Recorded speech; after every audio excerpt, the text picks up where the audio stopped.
It's very important to note that narcissism doesn't only affect your romantic partnerships, but also the relationship with your parents and the result attachment styles. We'll start off with a list of some red flags that you can notice to determine if your parent is narcissistic.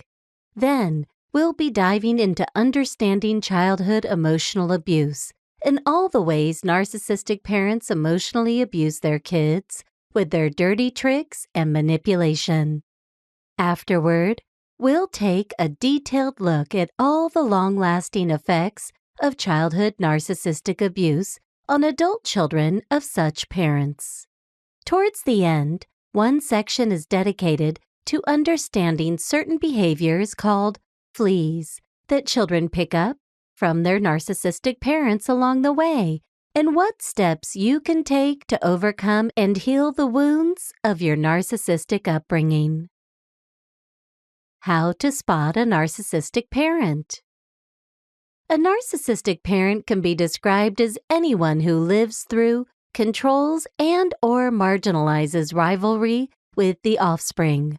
The narcissistic parent usually perceives a child's individuality, including grown children, as a danger and tries to manipulate the offspring to remain under the shadow of the parent with unrealistic standards. In a family with authoritarian parenting, the infant is seldom valued simply for being himself or herself. There have been several pieces of research on the issue of narcissistic parenting and its effect on offspring.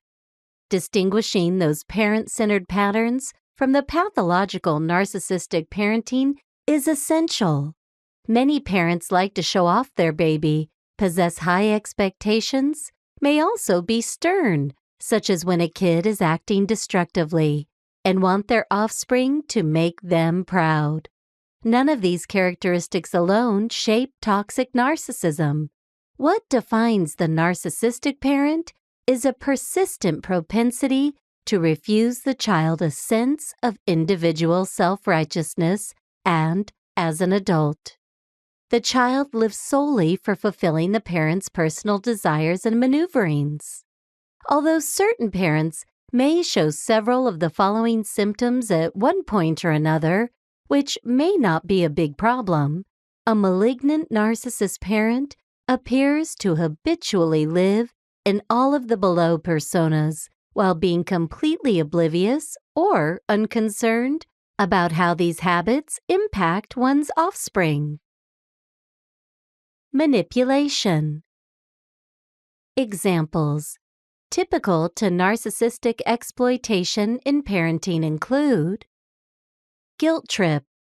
I did everything for you, and you're so ungrateful for it. Blaming. It's your fault. I am not pleased now. Shaming. The family feels saddened by your bad results. Comparison negative. Why can't you be as nice as your cousin? Unfair pressure. You would do everything imaginable to make me happy. Emotional extortion. If you don't live up to my standards, you are not a successful daughter or son. Over the other end, love withheld is used as a warning and a penalty. 2.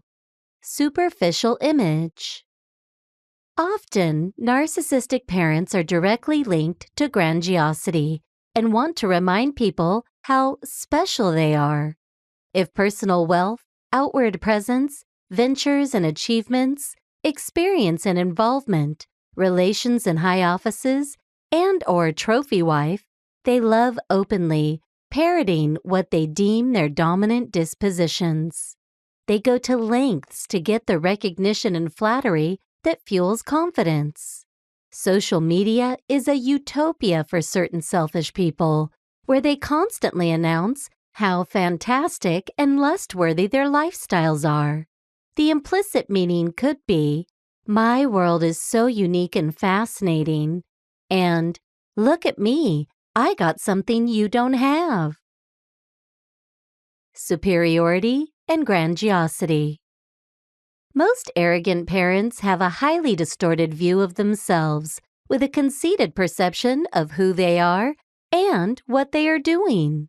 Sometimes people around the narcissist are not regarded as human beings, but rather instruments, objects to be exploited for personal benefit. Any kids of narcissistic parents are used in the same way, whereas others are conditioned to exhibit the same artificial superiority complex. We are greater than they are.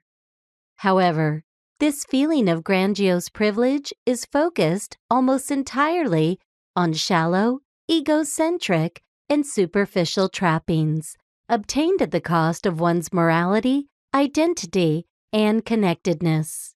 In becoming less human, one becomes more superior. Grandiosity entails an exaggerated self-perception, which implies hollow pretensions.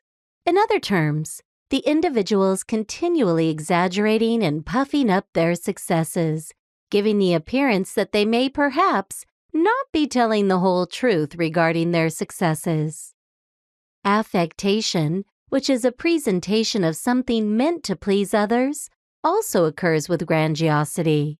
A hidden sense of inadequacy may be beneath the grandeur, a message that the individual strongly rejects others and himself. The grandiose individual does not permit to become aware of some signs of individual inferiority. As far as they are interested, they are stronger, more knowledgeable, worthier, and more qualified than anybody else. They will undertake extraordinary acts to render them equivalent to anyone. By staring specifically at their behavior, you do not grasp the grandiosity of your parent, but you just might pinpoint it by focusing on your responses to their actions. In certain cases, it may be challenging to distinguish grandiosity from the desire for attention and appreciation altogether. The grandiose individuals want praise and respect, but besides that, an unnecessarily great attitude may also be present.